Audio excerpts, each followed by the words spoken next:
Țara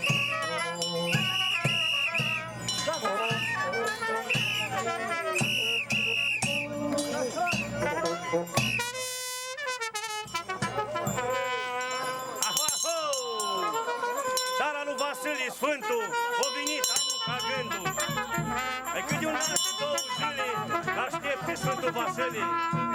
Să umblăm, să colindăm pe la casă, să urăm.